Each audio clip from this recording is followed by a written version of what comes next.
Bonjour, friends. Bonjour, bonjour. Cynthia here. I am the queen of pageant talk here for the Crown Voice today. We have another exciting episode with one of the amazing beauty queens in the pageant world. So, if you are a woman who competes in beauty pageants, I encourage you to stay tuned, to grab some coffee, tea, or your favorite beverage. You don't want to miss this conversation. Or if you know someone who competes in beauty pageants, share this live with them. So, as we await our guests, how are you all doing today? Hello, Beats by Michael Pete. Hello, Sandy. Hello, everyone. Welcome, welcome. We're going to have another wonderful conversation about beauty pageants. I know I have a community, an online community from all around the world, and here she is. And I would encourage you to join beauty pageant. Stay tuned for this conversation. So, how are you all doing? We are awaiting our, there she is. Hello. Hello, gorgeous. How are you? I am wonderful. It is so good to see you. I think I haven't actually been able to hug you in about 2 years It's now, but it's been always wonderful to see you. it's been a long time. It's been exactly 2 years. Yeah. How are you, I, Julie? I am good. I just traveled back. I was in Tennessee yesterday and now back home and, just a new day, a new I adventure. know I've been following you for the past 2 years on social media, and you have been all around the world. Yes, I have had quite a bit of frequent flyer miles from Europe to Japan to everywhere in between. So, my friends, for those of you that don't know, this is Julie. Hope I pronounce your name correctly. Castiolani. Cangialosi, very close though. Candelosi. There it goes. Pardon me. What did I just say? It's Julie okay. Candelosi. And we met at Mrs. International Hmm? exactly 2 years ago Yes. in Tennessee. And she was representing, where were you representing at the Um, time? I was Mrs. DC at the Mrs. time. DC at the time. I was representing Yeah. Massachusetts, and we connected. Let me tell the story. Oh, yes. First, thank you so much for taking time to be on this interview Uh, series, The Crown Voice, it's an honor for me, so thank you for having me. and thank you for also supporting my beauty brand as well. Always. We have to support one another, and it's also a great lipstick. I know it was National Lipstick the other day, but it is the perfect nude for when I wear lipstick. So thank you for creating a wonderful Thank you product. for the support, Julie. So Julie and I met 2 years ago at Mrs. Hmm. International, and it was my first international pageant. And I was brand new. I hear about the sisterhood, friends. They always talk about sisterhood and pageantry, and I had no idea what that looked like. I didn't believe it.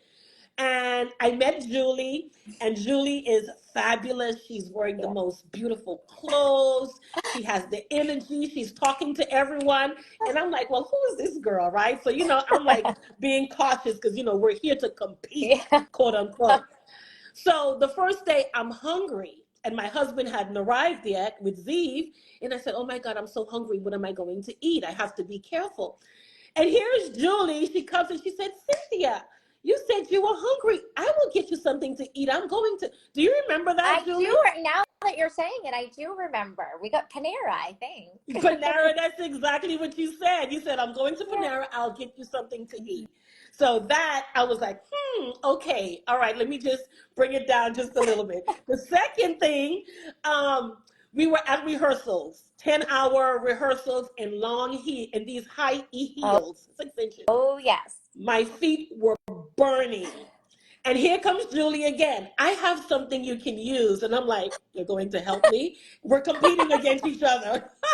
So she gives me this thing, this green bottle. I think it's Oh, BioFreeze or something. yeah, yep, yep, the biofreeze. So it numbs your feet so you don't even know that they hurt. And that's exactly what happened. In a minute, I had relief.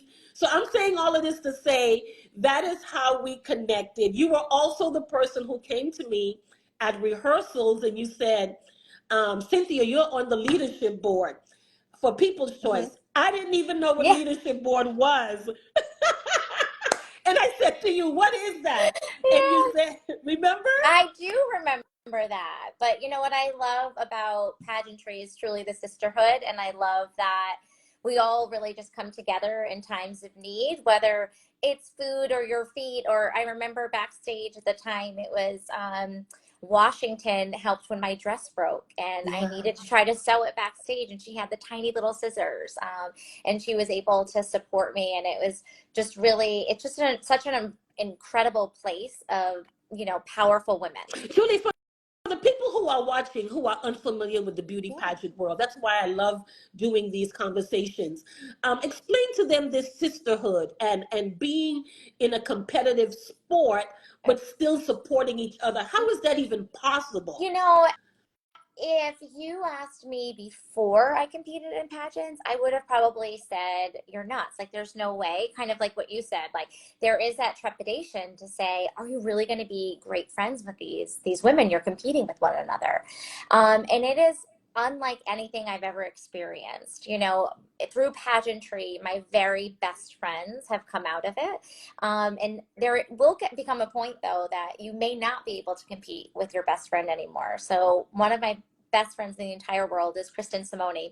We competed together in some pageants, and we got to the point where we were just rooting so much for each other that we're like, we can no longer compete at the same time, at the same year, at the Wow. same system. It has to be something separate because I'm always going to be your biggest cheerleader and she's always mine. And I'm really grateful for that because the women that you meet in pageantry, I think it's such a unique sport, so to speak, as we'll say, because you put so much hard work and dedication, not only to your platform and service, but to be getting ready to be able to speak up out on stage, to be able to be community leaders. And I Right. think it's a different type of grit to have it, to be able to do it. And I think that's why we kind of almost had that same common bond with one another. And they just become those lifelong friends. Wow. That's true. That's true. Okay, so you said you were in Tennessee recently. Let's talk Yes. about Tennessee where we Oh, met. yes. International pageant was last Hmm. weekend where we met. I believe this is the first time in maybe a couple of years that you did not return. Let's talk Correct. about New Horizons. Did Hmm. you watch the I pageant? I did watch part of the pageant. I didn't get to watch all of it, but I was definitely staying tuned on Instagram to find out what was happening. We were traveling, we were away for the weekend, so I didn't have the best service to be able to tune in the whole time. But congratulations to the new queen, Mrs. Toronto. I'm sure Yes. she's going to make a wonderful representative for the international class. It will always have a special place in my heart, that system. I'm very proud to have been a part of it for a few years. But, just like anything else, sometimes new adventures will follow. Let's talk about Yeah. the new adventure, Mrs. America. How Yes. Yes. let's talk about it. All I right. believe you started at Mrs. I America. did. So it's almost, the motto of Mrs. America is we are family, right? And my mom always said to us as a child that no matter what, you can always come home again. And, you always felt that warmth and that embrace at America as well. So it's kind of fun to be able to go home again. So I'm really excited. In less than a month, I will be leaving for Las Vegas for the Westgate Resorts, where it is the same theater as that Elvis Presley performed in, which is pretty cool to say that I have something in common with Elvis and Barry Manilow, because who would have thought? But we're all going to be competing on the same stage, and I'll get to meet women from all around the U.S., and we'll see who the reigning queen Regina will be crowning. Wow. Hold on. We have a question here. Oh, Someone good. said, great to hear about the community leadership.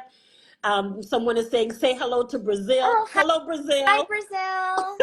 That's on my bucket list. I haven't been to Brazil yet, Me so too. hopefully I'll get there. Cynthia and Julie, the best, the perfect, the must American girl. Oh, they're cheering for you Oh, already, thank Julie. you. Thank you. So let's talk about how did you start off in beauty pageants? How long have you been in beauty Yeah. pageants? Why did you even start competing in beauty pageants? So I think my story is kind of similar to a lot of other people, in the fact that once I had children, so I know for some of your viewers, they may not know, from the road for my husband and I to have our children was a little bumpy. We'll say we had two late losses, Charlie and Lena, before we were given our two beautiful earth angels of Landon and Elle. And after I had Elle, I kind of lost myself. I just wasn't the same person. I was needing to find a different type of focus. And although I was already doing a lot of community work, pageantry kind of gave me a form to be able to get back to myself, as well as being able to give myself a bigger platform for advocacy. And for me, it's all about helping women who've suffered from a pregnancy loss, stillbirth, or from infertility. So it just allowed me to kind of get back to who I was and that little glitz and glam, as well as really truly serving others. Wow. So you used your experience to begin helping others through pageantry. Let's talk a little bit more about your organization and exactly how you help couples or parents or individuals with the loss of a child. So, one of my favorite quotes is always, what you do is your history, what you set in motion is your legacy. To me, this is my nonprofit, which is called Operation Little Angel, is not the legacy of myself. It's the legacy of my two children, Charlie and Lena. And it's all of the couples that they have been able to help in their worst moments after the loss of a child. When we heard those news, it was the worst day of my life. Like, I can still remember it. It's those moments that I can still remember his lab coat. I can remember the smell of the room. Like, I can completely be transported in there. And they didn't really give us any information. It was just, I'm sorry, and here's a pamphlet and go. And you're surrounded by all of these women who are having beautiful, healthy babies. And you're just like, but wait, what just happened? And it took me a long time to be able to heal. But once I started healing and serving others, I was healing much faster. And I realized that when I was working with different charities to be able to help to raise money for people to have IVF or at-risk mothers, it was wonderful charities. But I wanted to help couples that were just like us. And then when I couldn't find a nonprofit, we decided to create our own. And that's when Operation Little Angel, Hope After Loss, was born. And so now we provide cuddle boxes, all the tangible resources that we wished we had during that time. And we've been, I believe our last count, I'll have to look at our little ticker, I think it's 39 states and 14 countries now for couples that we've reached. So it's beyond my wildest dreams about the amount of women and couples that we've been able to help. Wow, so there really was a need. Yeah. Unfortunately, yes, 32 million people each year hear that devastating news, and it's much higher than anybody ever talks about. And a lot of times people will just really grieve in silence. And even if you haven't been through a loss of a child, we all go through grieving, right? We all have those experiences of loss, whether it is a loved one, a parent, a marriage, or anything, right? We all understand what that is to grieve, but sometimes we can't put our finger on it. So I've just really tried to create resources that would truly help people in the process. Wow. So competing in beauty pageants, how has it helped you with this mission? So, let's face it, right? Like, even from when you were a little girl to like now, you see somebody in a pretty crown or a sparkly dress, you gravitate towards them, right? You kind of look into the room and be like, ooh, what's going on?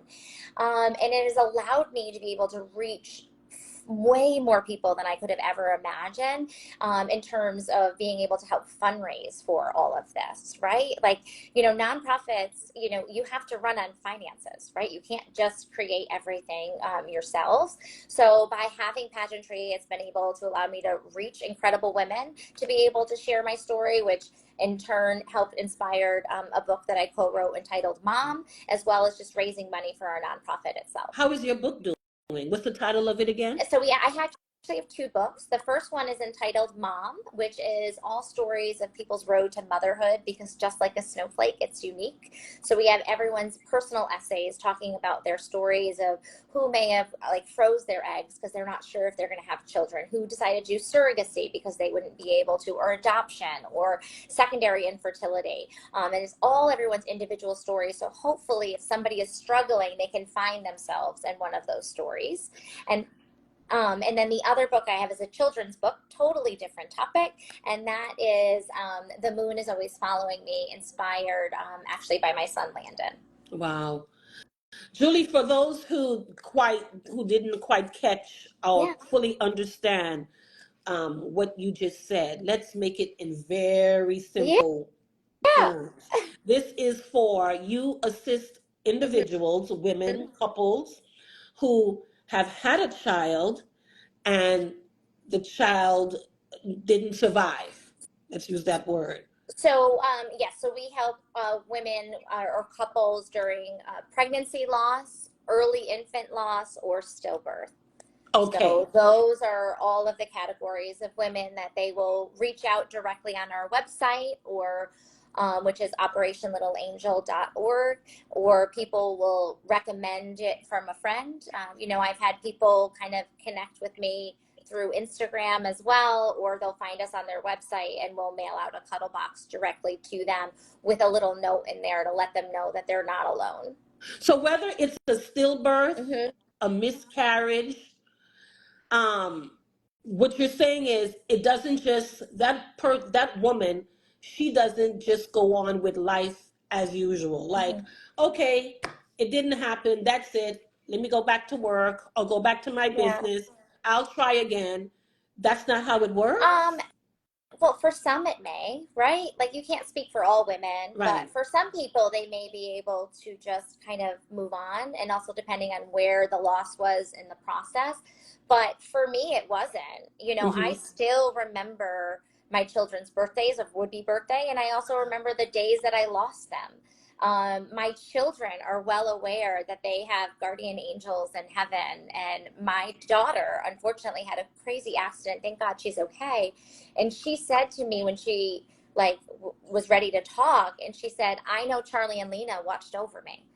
And to her, we have those guardian angels. So I think for me and my healing, but also for my children, I want them to know how loved they are, and that they really do have people and angels watching over them. But you also just said, I don't know if you noticed, you said my children. You are still referring to your first two as my children. They are my meaning children. Wow. I consider myself a mom of four. Not everyone was here to be able to be on this earth, but I am a mom of four. Wow, Julie. Wow. That is wow. That is amazing. That is really amazing. How okay, I don't want to tear up on this because I'm so sorry. I can't do a Kleenex, but I can't bring you one through the screen. That's the Julie I love. How is your husband? How did your husband deal with this? I think grief, whether you're a male or female, grief is different for all of us. But I think that husbands at times, they almost get it double, right? Because they're trying to process their own emotions through all of this and figure everything out. But then their primary concern is you. So my husband's concern was myself. It wasn't I don't think he fully started processing everything until a few months later, when he knew I was starting to heal. So it's almost like a delayed grieving response. And a lot of times, because I write a lot of articles, as you know, and I talk about the grieving spouse or the other half, because oftentimes they get forgotten. So people will remember grieving mothers on Mother's Day, but they don't always remember fathers on Father's Day. Or when something happened, people would ask me how I was. They never asked how James was. So it's very different. Just because I was the one who went through it, we both went through it together. And as a couple, you do grieve separately, but you also grieve as one. So my advice out there is, if you know of somebody who has a loss, or they're going through something, check on both partners, not just the one that may be experiencing it. And that goes to like any traumatic event that may be happening in someone's life, not just the loss of a loved one. Someone just commented, I 100% agree that the husband's partners have a tricky time Yeah. during the grieving process. Yeah. It's really hard, you know. I don't think it's funny. My mom and I, you know, I'm super close with my mom, and my mom and I actually had a conversation about it 2 years after, and she even said, she goes, "I'm sorry, I never checked on him right away," you know, because her concern as my mama, it was me, you know, and she's like, I should have checked on him more frequently. So I do think it's the loved one. So thank you. I'm not sure who said that, but yes. Yes. Okay. So let's talk about how can people reach out to Yes. you? So they can obviously reach out to me at Julie Cangialosi on Instagram, or you can go directly on our website, operationlittleangel101.org. But everything is listed on my Instagram page, so you can go directly to our website to be able to get all the information there. Julie, I am just happy that, and I knew this from the moment I met you and heard about your work, that your platform, we call it platform in the Yeah. pageant world, is actually real work. It's not something that you made up just to compete in a pageant. Because for women who are married to compete in pageants, you have to have a platform, some type of community service. Some of them are made up. Hey, it's just a fact. Everyone Some of them are made up. finds their own little passions, that's for sure. But my platform was long before I met a pageant and a crown, and it will continue long after. How do you see the landscape of beauty pageants evolving, especially in terms of inclusivity and representation? So I truly think that, you know, first of all, let's just talk about it. But you know, the 100-pound gorilla in the room. There are a lot of pageants out there for married women, and now that you just opened Miss USA and Miss Universe as well to married, you know, if we start going through all of them, there are a lot of systems that are out there, which I think is amazing, because you have to find the right system for you. And systems are always continuing to be able to evolve as well. But I do think that if you're representing married women, you should truly represent married women, and there should be a lot of diversity. There should be a lot of inclusion. That also goes down to judging panels as well. I think that judging panels should make sure that it is representative of, you know, all of, whether it's the world or America or whichever country or, you know, international system you're representing. I truly think it should be an international panel. Wonderful. I do as well, as far as the judges. I mean, if you have all types of women applying and paying to compete in your system, your Mm-hmm. beauty pageant, the judges should represent all the women who are applying. Absolutely. Absolutely. I 100% agree. You know, we live in America, which is excuse me, a wonderful melting pot. So why not have a panel or women representing a system that really reflects that? Julie, what does Mrs. America mean to you? So I first, it's the original Mrs. Pageant, right? It was a brainchild of David and Elaine Marmel. May he rest in peace, David. And to me, he was a big innovator, right? He was doing this far beyond anybody else's other systems that have kind of come through. But to me, the motto of "We Are Family" is everything that who I am as a person. My family always becomes first. It is family first in my house. I always make sure there's dinner on the table, whether I'm here or not. You know, I always make sure that the house is ready to go. So to me, Mrs. America represents the modern woman who is able to balance it all, whatever that all may be, whether it is a family, whether it is a career, whatever it is, family is just super encompassing. And I'm really excited to head back to Westgate. Wonderful. Julie, I have to Yeah. ask you this. You are like a staple in the pageant world. You have won titles, you have lost titles. Yeah. Let's talk about your emotions when you gave it all, when you gave it your best. And I've seen you on stage. I've seen the glamour. I've Yeah. seen the Very gowns. different than now. I know now you have mommy Julie right now. Yeah, right. What is the So emotion when you gave it your all.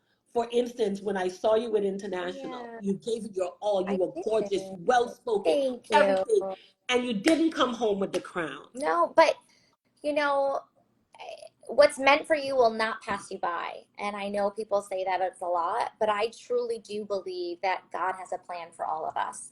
And in that moment, it's the losses didn't stop my mission. Do you know what I mean? Yeah. Like, I may not have come home with a sparkly crown that year, but it didn't stop what I was doing. I did everything I said to those judges that I was going to do. Now, of course, is there disappointment? Not one pageant queen is going to tell you that they're not disappointed if they don't end up winning when they're working so hard. But the thing is, everyone works so hard. You know, you work so hard for that title. Everyone else in our class or every class is really giving it their all to be able to be there. So, you know, there's only one person that's going to walk away that winner. So you have to be very comfortable with yourself and know what you are putting in there to know that it is in the hands of 5 strangers to decide whose year it will be. But I ultimately truly believe that it's all God's plan. That he's already decided who Mrs. America is going to be. We're just all there for the ride. What is your advice to the women who are watching right now who know nothing about beauty pageants and say, you know what? I like what Julie is saying. I want to participate in a beauty pageant. I want to do what she's doing. What is your advice to them? First, I would say do it, right? The first step is making a phone call or filling out an application and just going for it. To me, I think pageantry is all about bettering yourself so you can be your best self, whatever that may be. And so don't go into it thinking that you're going to go home and take that crown. Go home and go into the system and think, I am going to come out better than when I started. Every single year is a year of growth. If I look at photos this is funny enough because I'm filling out all my paperwork for the judges, and I came across my first judging packet for when I was in Mrs. America 2017, and I started laughing. Not laughing at, but other than like, oh my gosh, have I grown as a person, right? Like if I look to say, yeah, I may have had some speed bumps along the way, but look at from where I started to where I am. If you ask that Julie, if she would ever start a nonprofit, if she would ever write a book, if she would ever lobby on Capitol Hill, all these other things that have been able to happen because of pageantry, you're missing out. So I would say just go for it and realize your own growth potential and just take that next step forward. What system would you advise a woman who is married to sign Mm-hmm. up for? And what system would you advise a non-married woman and a married woman to sign up for? Well, you know, there's a lot of different systems out A there. And lot. I will say, I'm going to honestly say that you need to do your own homework and see what systems you align Yes. with, right? We all have our internal compass and values. You have to find something that you would be really proud to wear that sash across your chest. So I can't tell other people what to pick. I think you have to do your due diligence because there are so many systems out there that are great systems, but you have to do your own research and find which one really resonates with you. What's a great system, Julie? There's a lot of them. Obviously, What? Mrs. America. I knew it. I knew. I was waiting for you to say Mrs. But see, this America. is the thing, though. Like, I'm going home again, right? That's right. But I am not counting out any of my experiences that I had in other systems. I learned so much about myself for my coming so close at Mrs. International twice, right? Like, I'm really proud of how well I have done there. It was not meant for me. And there were some incredible queens that won every single year that I didn't. But I learned so much about me. So for me, it may not be what I was meant to do, but I'm grateful for that experience. You know, the same way when USOA, I competed there right Yes, after you did. COVID. You did. You know what I mean? And I learned, to me, that was my Mama Get Her Groove Back pageant, right? Like I was so proud. So I do think that each one pushes you forward. So for me, you know, I think you just have to focus on what's in front of you. And I am really excited to, you know, first of all, get all my wardrobe in on time and then, you know, get packing and get ready to go Vegas. Did you buy a new gown? Or are you going to pick from your collection of gowns? You have I a collection, Julie. I do have a big closet. We will You say do. that. So there will be some repeats for, some of the events because it is a very long pageant. It's 10 days. There's a lot of different dinners and events and your sister's pageants and things like that. So I will reuse a few things because it would be honestly silly and wasteful not to. But for a stage gown, I did select something that was new and working with a designer. And I think it's going to be my favorite dress I've ever worn. So we'll see. It'll unveil on the 28th of August. I will tell you that old Hollywood glam that you did last year, I fell in love Oh, with that look. thank you. It was so sophisticated Thank you. and I love different that. and different. It was a beautiful gown, and that will be resurfacing at And Mrs. America. your hair, I Thank loved your you. hair, the big, beautiful, Yes. sophisticated hair. I love Constantine that. does such a fabulous job. I am super grateful that I met Constantine and have had the opportunity to work with him and will be able to work with him again coming up. So I know that I will look wonderful. I just get to sit in the chair and say, make me look beautiful. So You are such a wonderful person. I am thank so you. happy we connected. I am excited for you Thank at you. Mrs. America. Let everyone know again where they can contact you for help or to support your organization and where they can watch you when you compete for the title of Mrs. America. Yes. So first you can follow me at Julie Cangialosi right here on Instagram. That will have all of my webpage and information on there. In terms of the pageant, you can vote for Fabulous Face right directly on mrsamerica.com. And you can scroll down and find Mrs. Maryland and feel free to vote. Would love to be able to have that. Whoever wins Fabulous Face is guaranteed in the top 15. So I appreciate all the love and support. And then on that same very page, you'll be able to have all of the live stream information for prelims and finals. It has not been officially released yet. It will be just a few days before the actual event. So just make sure you check back and follow me. And always, anyone can always reach out to me directly and just send me a direct message. I always respond to everything. Well, thanks again, Julie. Thank you so much for this time. I know you are Thank in prep you. mode and you are preparing, I and always we have are. time for my friends. You know that. I absolutely adore you. And I love that you have created this wonderful platform for women to be able to come on and share their stories and it's just absolutely incredible. So I'm so proud of you and all that you've accomplished in the last few years since I've been able to see you. Thank you so much for your friendship and your support. Friends, that was Julie, your Mrs. Maryland. She is competing for Mrs. America 2024. I'm going to share all of her information and her organization when I reshare the live.